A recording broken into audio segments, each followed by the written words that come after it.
Assalamualaikum warahmatullahi wabarakatuh. Saya Kemal Said Muslim, mahasiswa Teknik Mesin, ingin menjelaskan tentang proses air conditioning atau proses AC. Proses AC adalah mempertahankan ruang hidup atau fasilitas industri pada suhu yang didinginkan dan kelembapan membutuhkan beberapa proses yang disebut proses pengkondisian udara.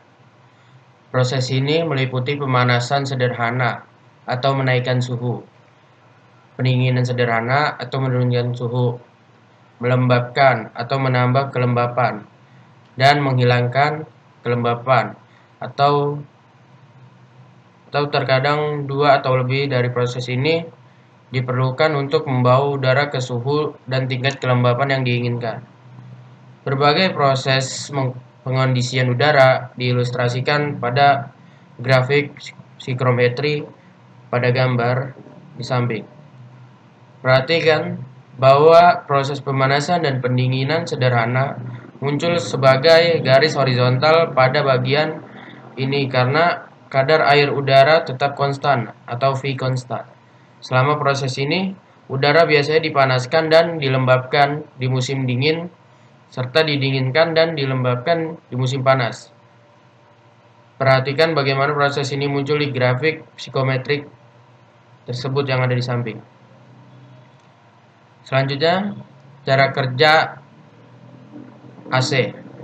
Dasar-dasar AC adalah yang pertama, AC bekerja mendinginkan udara ruangan dengan menggunakan prinsip fisika sederhana. Konversi cairan menjadi udara secara alami akan menyebabkan penyerapan panas. Hal ini disebut dengan fase konversi. AC memanfaatkan suatu campuran kimia sehingga menciptakan lingkungan tertutup di mana di dalamnya terjadi penguapan dan kondensasi secara berulang kali. Yang kedua, campuran inilah yang disebut dengan refrigeran yang terdiri dari klorofluorkarbon atau bisa disebut CFC dan hidroklorofluorkarbon atau disebut HCFC ataupun perfluorokarbon atau VC. Senyawa refrigeran ini mampu menciptakan fase konversi. Selain itu, AC memiliki kipas yang mampu mengalirkan udara panas sehingga berjalan melalui kumparan berisi refrigeran tersebut. Di sini ada gambar cara AC bekerja. Yang pertama, udara panas dialirkan oleh kipas sehingga berjalan melalui kumparan evaporator yang berisi refrigeran.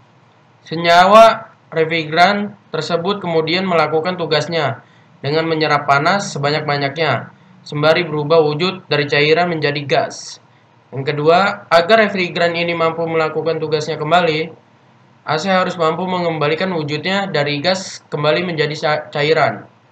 Hal ini dilakukan dengan cara menekan gas atau kompresi dengan tekanan yang sangat tinggi. Tekanan yang tinggi ini kemudian akan menyebabkan timbulnya suhu panas yang kemudian oleh kipas kedua dan kumparan kondensor dialirkan keluar ruangan. Siklus ini kemudian secara berulang-ulang terjadi selama AC bekerja. Ada pula cara kerja AC rumah tangga. Yang pertama, untuk dapat menjalankan fungsi dasarnya ini, AC setidaknya membutuhkan beberapa unit. Beberapa unit tersebut yaitu kompresor, katup ekspansi, kumparan panas, kumparan pendingin, 2 unit kipas, serta unit kontrol. Kedua, salah satu sistem yang lazim digunakan saat ini merupakan sistem atau unit terpisah, atau disebut split system unit.